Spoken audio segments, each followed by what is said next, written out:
April 5, 1943. Dawn crept over the Arizona desert, the light sharp and merciless across the flat horizon. Rows of barbed wire glittered under the rising sun, circling a compound large enough to hold thousands of men. Beyond it, wooden guard towers cut silhouettes against the pale sky, each manned with soldiers gripping .30 caliber machine guns. Inside the fences, over 4,000 Japanese prisoners of war stirred awake in long barracks that smelled of dust, sweat, and unfamiliar wood. They had been captured in distant battles, Guadalcanal, New Guinea. The Aleutians, torn from jungles and thrust into a landscape that looked like the surface of another planet. Lieutenant Kenji Nakamura, once a proud naval officer, rose from his cot at the sound. At first he thought it was distant gunfire, a soft crack, then another and another, echoing across the desert. His pulse quickened. Had the Americans begun an execution? Was this the end? But as he stepped outside, shielding his eyes against the morning glare, he realized the truth. It was not gunfire. It was the hollow thwack of a wooden bat striking a leather ball, followed by a burst of cheering. He froze. Beyond the wire, on an open field carved from desert dust, American guards were playing baseball. The sight stunned him. Soldiers who only weeks ago had fought against his comrades now laughed, ran, and shouted in a game that seemed absurdly ordinary against the backdrop of war. The crack of the bat, the rhythm of pitches, the chorus of voices, it was all so foreign, so unthinkable, so human. And then came the order that would defy everything Nakamura thought he understood about captivity. The Americans told them, "You'll have your own game soon, inside the camp." The idea sounded like mockery, like a cruel joke, but it was not. Within weeks, bats and gloves were issued. A diamond was marked inside the wire. And for the first time, Japanese prisoners realized that their captivity would not be ruled only by hunger, punishment, and waiting for death. It would also be ruled by something stranger: baseball, music, and a world they had never imagined. The first weeks passed in disbelief. The desert heat beat down relentlessly, baking the corrugated tin roofs of the barracks until they radiated like stoves. Inside, rows of men lay restless on thin mattresses, their bodies still tuned to the rhythms of hunger, disease, and suspicion that had defined capture. They expected cruelty at any moment. Lieutenant Kenji Nakamura sat against the wall, back straight despite the exhaustion pulling at him. He was surrounded by men who had once sworn they would die rather than surrender. They spoke in whispers at night of what they would tell their families, or if they could even face them at all. Shame had followed them into the wire like a shadow. Yet outside, something strange was happening. A baseball diamond appeared. It began as a patch of earth cleared by American guards, then widened into a field marked with chalk. Wooden bleachers were dragged into place.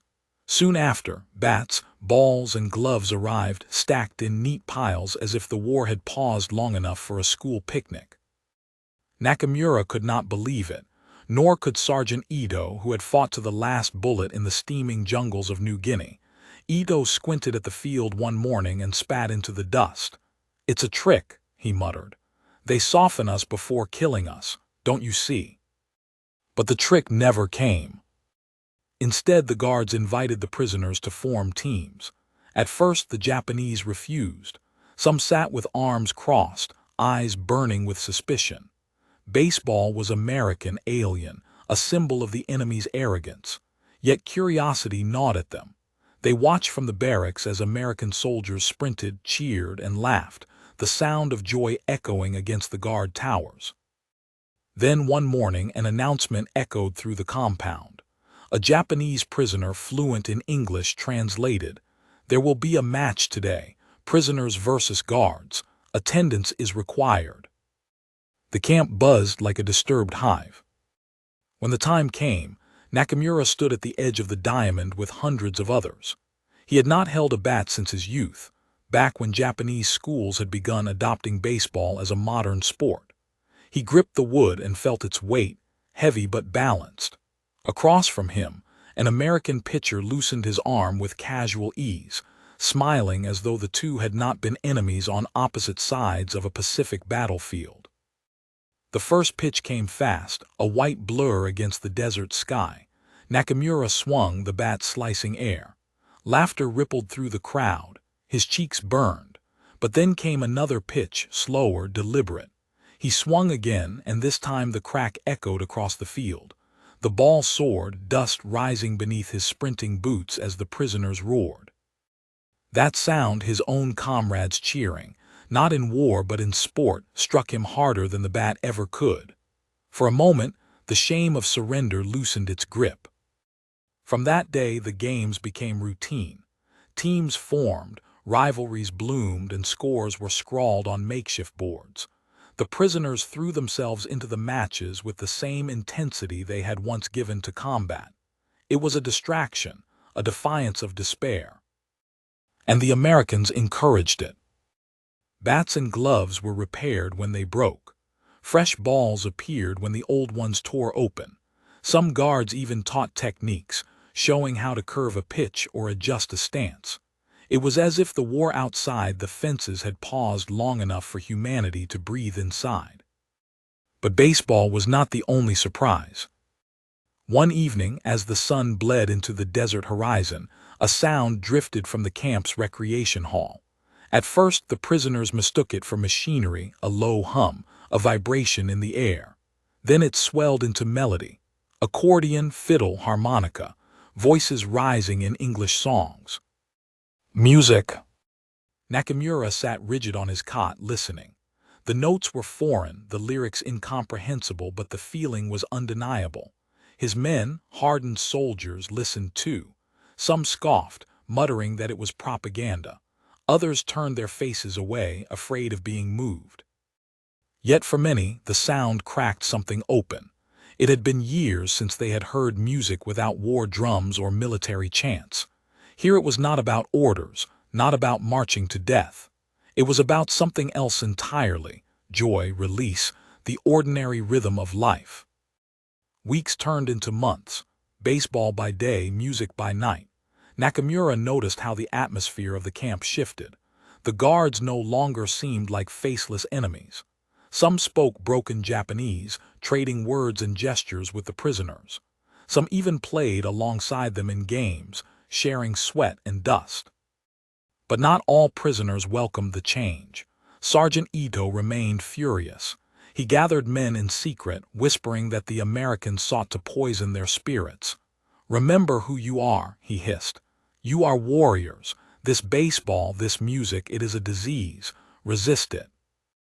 Nakamura listened in silence. He understood Ito's fear. To accept kindness from the enemy felt like betrayal. Yet every time Nakamura stepped onto the field, every time he heard the crack of bat against ball, he felt something shift inside him. Not betrayal, not weakness, something else. It was the realization that life could exist beyond war. Still, war was not gone. Rumors slipped through the fences, whispers of battles in the Pacific, of islands burning under American fire, of ships sinking and cities starving. The prisoners clung to scraps of news, uncertain if Japan was winning or collapsing. One night Nakamura dreamed of his family in Yokohama. He saw his son, barely 6 years old, chasing a paper ball through narrow streets. In the dream, the boy stopped, looked up at him, and asked, "Father, do you still fight?" Nakamura woke with tears he could not explain. The desert sun rose again, casting light over barbed wire, guard towers, and a baseball field carved into dust. What had begun as disbelief was slowly becoming routine, and routine had a power all its own. The games continued, the music played, and deep inside the wire, Japanese prisoners began to wonder if the enemy they had been taught to hate was not what they had imagined at all. The crack of the bat echoed so loud that men in the far barracks lifted their heads from cots. Dust rose, voices erupted, and the prisoner sprinted down the base path like he was running from gunfire. The guards leaned on the fence, laughing, clapping, even hollering encouragement in broken Japanese. and for one dizzying moment, the war disappeared. Then the whistle blew from the guard tower, sharp and commanding, reminding everyone where they were. The barbed wire, the rifles, the watchful eyes, the illusion of freedom snapped shut like a trap. Lieutenant Nakamura stood at home plate, chest heaving. He had scored the winning run. His team of prisoners lifted him onto their shoulders, their joy reckless, as if laughter could not be punished. He let them carry him, smiling despite the bitter voice inside whispering, "What are you celebrating? You are captives. You should be ashamed." But when the sun set, the shame softened under music. The recreation hall glowed with lantern light, its doors propped open. Inside, Americans strummed guitars, fiddles, and harmonicas, filling the desert night with songs of home. The prisoners lingered outside the doorway, drawn by curiosity, too proud to enter. Some guards coaxed them, gesturing, smiling, offering stools. At first only a handful accepted, sitting stiff as statues while melodies drifted around them. But by the third week, more came, slipping into the shadows of the hall, where no one could accuse them of betraying honor. One evening, Nakamura noticed something startling, a prisoner tapping his foot in rhythm, another humming softly. Then, shockingly, a guard handed over a drum, just a box with skins stretched tight, and the prisoner played. His comrades froze, expecting outrage, punishment, but none came. Instead, the Americans cheered. From then on, the nights grew louder. Some of the Japanese brought their own songs, tentative at first, voices low and uncertain, folk tunes from fishing villages, marching songs twisted into laments, a lullaby carried by a prisoner with a voice so pure the Americans fell silent to listen. For those few hours, enemies made music together. And yet not all hearts bent. Sergeant Ito remained unshaken. He gathered followers in hushed corners of the barracks, men still clinging to the Bushido code. They had surrendered against their will, they said. They had lived while better men had died. To enjoy baseball, to share music, to laugh with the enemy, that was treachery. "It is a weapon," Ito hissed one night, his voice sharp as the desert wind. "They use kindness as a sword. They seek to carve loyalty from our bones. Do not yield. Remember your oath." Some nodded, eyes fierce with conviction. Others looked away, ashamed of their own laughter at the games, of the warmth they felt when music played. Nakamura sat in silence, caught between worlds. The truth was undeniable. Something inside the camp was changing. Baseball had become more than diversion. It was now ritual. Morning drills of stretching, afternoon practices, matches that drew the entire camp into a frenzy of cheers. Scoreboards scratched into wood. Rivalries between barracks that turned strangers into teammates. The guards noticed. Some even joined the games, taking positions on the field while prisoners played beside them. For those hours, it was impossible to tell captor from captive. Sweat stained both uniforms the same. Dust clung to both pairs of boots. And then came the day when Nakamura found himself standing at second base, glove raised, waiting for the ball, only to realize the runner charging toward him was an American sergeant. Their eyes met for a split second, and in that look there was no hatred, only the thrill of the play. Nakamura caught the throw, tagged him out, and laughter exploded from both sides. It was dangerous, this laughter, dangerous because it felt like truth. But outside the wire, truth was darker. Rumors seeped in through scraps of newspapers, through careless words from guards. American forces were advancing across the Pacific. Islands that had once flown the rising sun now burned under bombardment. Entire garrisons were vanishing. When word came that Saipan had fallen, a heavy silence crushed the barracks. Men stared at the dirt floors, unable to speak. Saipan was not just another island. It was Japan's doorstep. If it had fallen, what did that mean for their homeland, for their families? Ito seized the moment. "Do you see?" he barked. "While you play baseball and sing their songs, Japan bleeds. Do not forget who you are." Nakamura clenched his fists, shame burning inside him. Yet when the next match was called, he still walked to the field. He told himself it was only to observe, only to remind himself what the Americans were doing. But when the ball flew his way, his body moved without thought, gloves snapping shut around leather. The roar of the crowd filled him again. He hated how much he loved it. The conflict inside him deepened when the Americans did something none of the prisoners expected. They brought a radio. At first, it played American broadcasts, baseball commentary from real stadiums, voices describing games in faraway cities. The prisoners listened in fascination, realizing that the sport they played in dust and heat was mirrored in great arenas filled with thousands of cheering fans. But then one night the guards tuned the dial and Japanese voices emerged, music from Tokyo, faint and crackling across the ocean. Gasps filled the hall. Men pressed closer, hands trembling, eyes wet with tears. For a few minutes, the distance between barbed wire and home collapsed. Nakamura closed his eyes and imagined his wife hearing the same songs across the sea.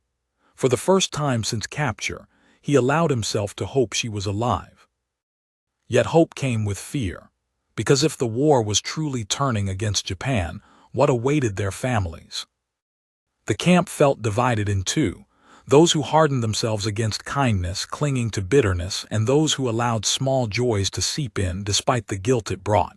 Baseball, music, radio, each was a battlefield of the soul. The guards saw it too. Some treated the prisoners like equals on the field, shaking hands after games. Others remained cold, rifles always ready.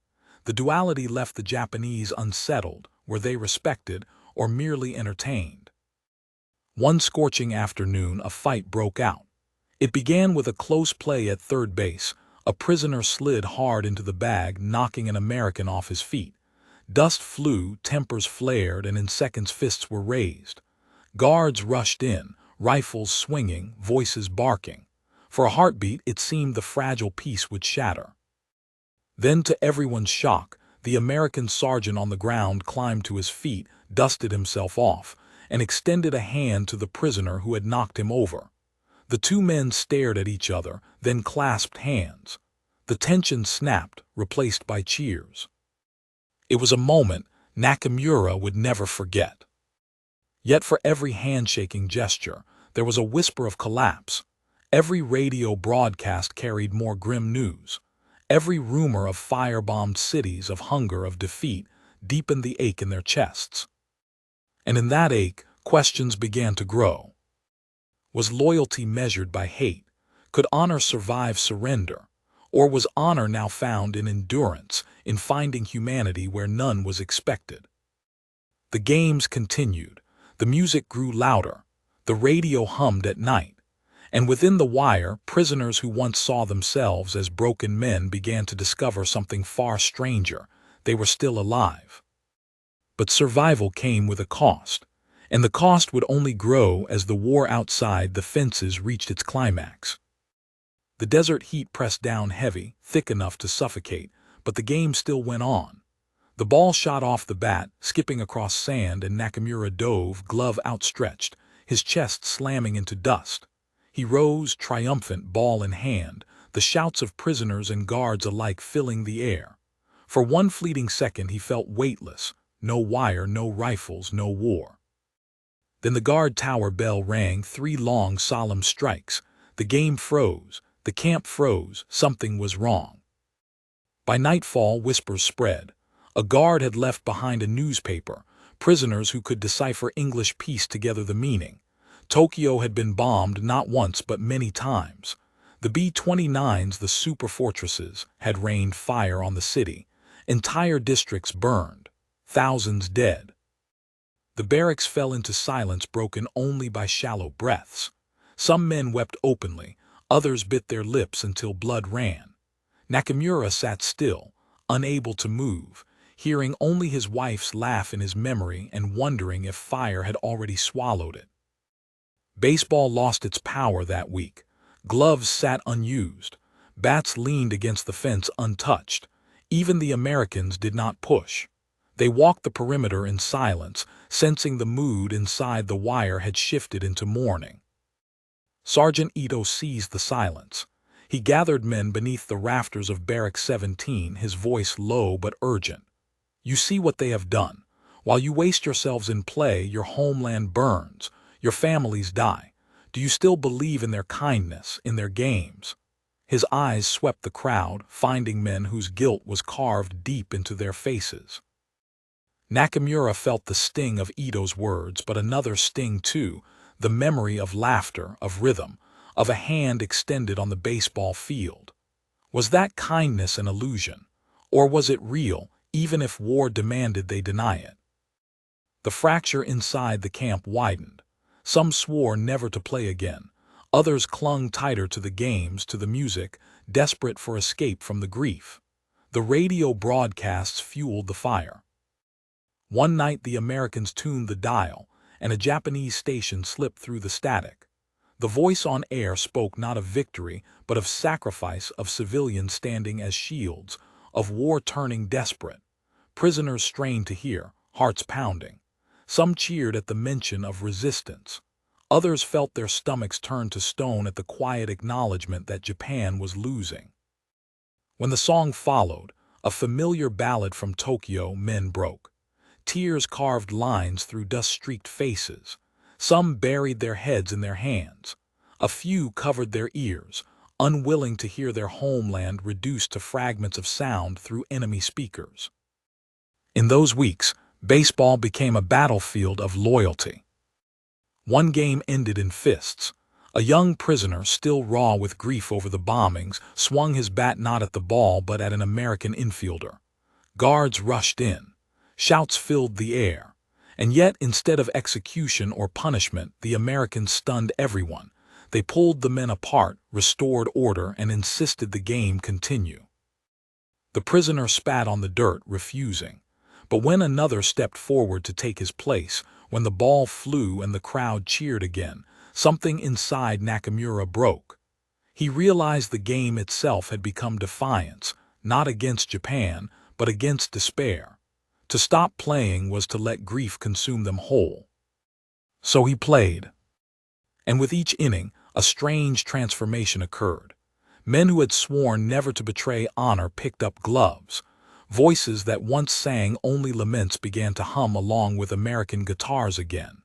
The guilt never vanished, but it bent under the sheer weight of survival. Then came the most surreal day yet. The guards announced an intercamp tournament. Teams of Japanese prisoners would play not just against each other, but against American soldiers. The news spread like wildfire, sparking outrage among hardliners and laughter among those too weary to resist. Some claimed it was humiliation, a staged mockery. Others saw it as proof that captivity had not crushed them completely. Then the announcement came. It was not shouted by guards or whispered in rumor.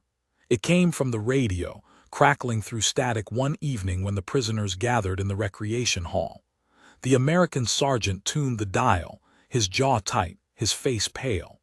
And then a voice spoke in English first, then translated into halting Japanese. Japan had surrendered. The words struck like artillery. Men staggered. Some shouted denial, others wept, others sat as if their bones had dissolved. For years they had been told death was the only honor, that surrender was impossible. Yet here it was, the emperor himself had spoken. The war was over. The silence that followed was worse than any bombardment. Nakamura felt the floor tilt beneath him, as if the world itself had shifted. He thought of his wife, his parents, his comrades who had died believing Japan would never bow. He thought of the games, the music, the laughter he had tried so hard to resist. And for the first time, he let the tears come. The camp fractured. Some prisoners collapsed into despair, muttering prayers for the dead, for their dishonor, for the homeland reduced to ash. Others shouted in rage, refusing to believe, accusing the Americans of lies. A few, trembling, whispered words they never thought they would say aloud. "We are alive." The guards did not gloat. They did not jeer. They stood watch, silent, rifles slung, their faces unreadable. Perhaps they knew the weight of what had just been unleashed inside the wire. Days passed in a haze. Work details slowed. Meals were eaten in silence. The barbed wire no longer felt like a prison, but a cocoon holding men who did not yet know what they were without war. Then, unexpectedly, the Americans announced one more game. It seemed absurd. Baseball now, when their nation had fallen, when Hiroshima and Nagasaki had burned under fire brighter than the sun. Yet the field was prepared, the bases set, the gloves handed out. Guards and prisoners both stepped forward, hesitant, uncertain. Nakamura found himself gripping a bat, staring out at the diamond as the desert wind cut across his face. The first pitch came. He swung. The ball soared, and something inside him shifted. The cheer that followed was not for victory. It was not for pride. It was for survival. When the game ended, no one spoke of who had won. Prisoners and guards shook hands. Some even embraced. The unthinkable had happened. Enemies who had sworn to destroy each other now shared the same dust, the same laughter, the same fragile humanity. Music followed that night. Guitars strummed, voices lifted, and for the first time Japanese songs were sung openly beside American ones. Prisoners sang of mountains, of rivers, of cherry blossoms in spring. Americans answered with ballads of home, of lovers waiting, of roads stretching west. The hall swelled with sound until it spilled into the desert, where the stars seemed to listen. Nakamura sat among them, his voice hoarse, his chest hollow yet strangely light. He realized then what the games and songs had done. They had not erased the war. They had not erased the dead. But they had given the living something to cling to, proof that life could exist even in the shadow of defeat. In time, the fences would open. Men would board trains, then ships, bound for a homeland they no longer recognized. Many would carry scars of shame. Some would carry hatred. But others, like Nakamura, would carry a different memory. The sound of a bat striking a ball in the desert, the harmony of two nations' songs mingling under the same night sky. It was not forgiveness, it was not absolution, but it was survival.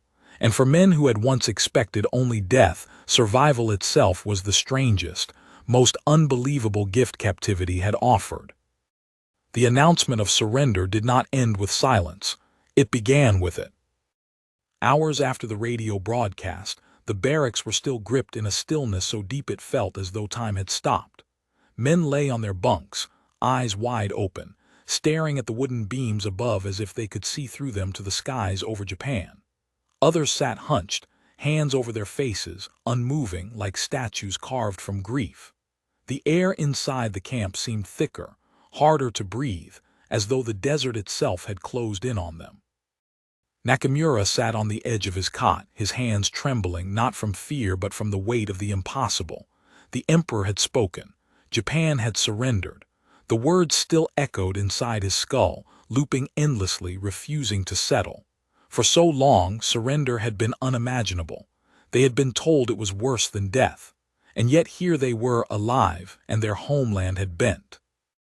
Sergeant Ito refused to accept it.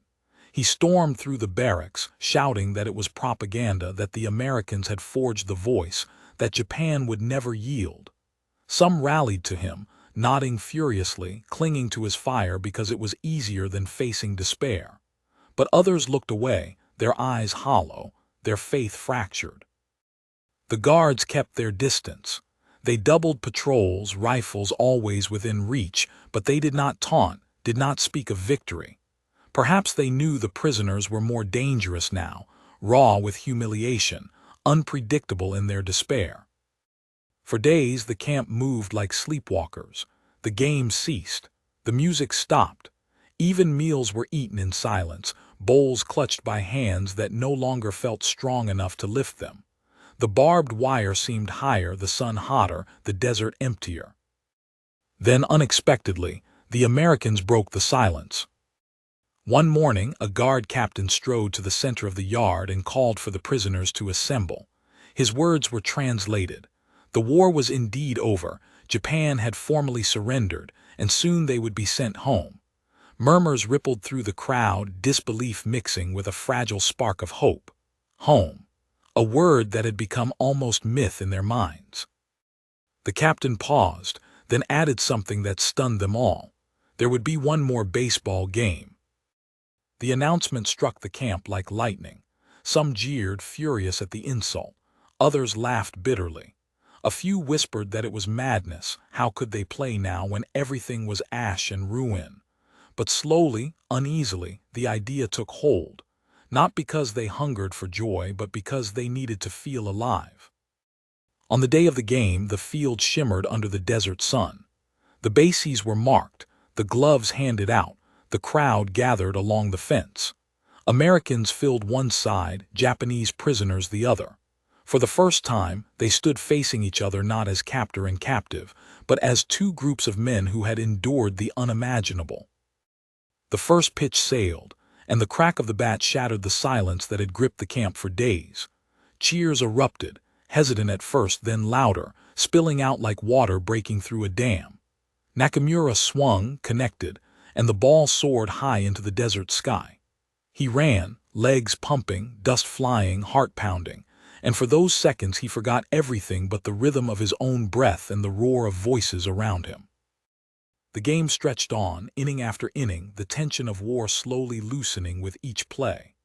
Guards laughed at errors, prisoners shouted encouragement, rivalries flared and then dissolved into smiles. At one point, an American infielder tripped and fell, face first into the dust, and the entire camp, prisoners and guards alike, erupted into the same helpless laughter. By the ninth inning, no one cared about the score. What mattered was that they had played, that they had dared to live, even in defeat. That night music returned. The recreation hall glowed once more, lantern lights spilling across the desert. Guitars strummed, harmonicas wailed, and voices rose. But this time, the Japanese prisoners did not linger at the doorway. They walked inside, sat side by side with Americans, and sang. At first, they sang their own songs, folk tunes, lullabies, laments of home. Then the Americans joined in, weaving their ballads into the mix. Two cultures, once locked in brutal war, now sang together, the harmonies rising into the night until the stars seemed to lean closer to listen. Some men could not bear it. They stayed away, fists clenched, teeth grinding, unable to forgive themselves for even the thought of joining in. Others wept openly, voices breaking as they sang of cherry blossoms, of rivers, of streets that might no longer exist. Nakamura sang until his voice cracked. He closed his eyes and imagined his wife somewhere under the same stars, hearing the same song carried faintly across the ruins of Tokyo. For the first time since capture, he allowed himself to believe he might see her again. Weeks passed. The camp shifted into something strange, not quite prison, not quite sanctuary. The fences still stood, the towers still loomed, but the mood had changed. Men began to look forward, tentatively, to life beyond the wire. Rumors of repatriation ships spread, each one sparking restless anticipation. And then the day came. Trains rolled into the siding near the camp, their engines churning, cars ready to carry men west to the coast. The prisoners lined up, their possessions few, their eyes scanning the horizon as if searching for proof this was real. Guards stood by, watching quietly, no longer enemies but witnesses to an ending. As Nakamura boarded, he turned one last time to look at the camp. He saw the field, now empty, dust blowing across the bases. He saw the hall where music had poured into the night. He saw the wire that had once felt like a cage, and now felt like the border of a strange world where survival had taken a shape none of them had expected. On the train, silence reigned at first. Then softly someone began to hum. Another joined. Soon the car filled with song, not American, not Japanese, but both, voices blending, carrying them toward whatever awaited on the other side of the ocean. Nakamura sat with his forehead against the glass, watching the desert blur past, and realized the truth that would stay with him forever. The Americans had not broken them with cruelty. They had disarmed them with baseball, with music, with the unthinkable kindness of letting them live. It was not forgiveness. It was not absolution, but it was survival. And in the aftermath of a war built on death, survival was the most shocking thing of all.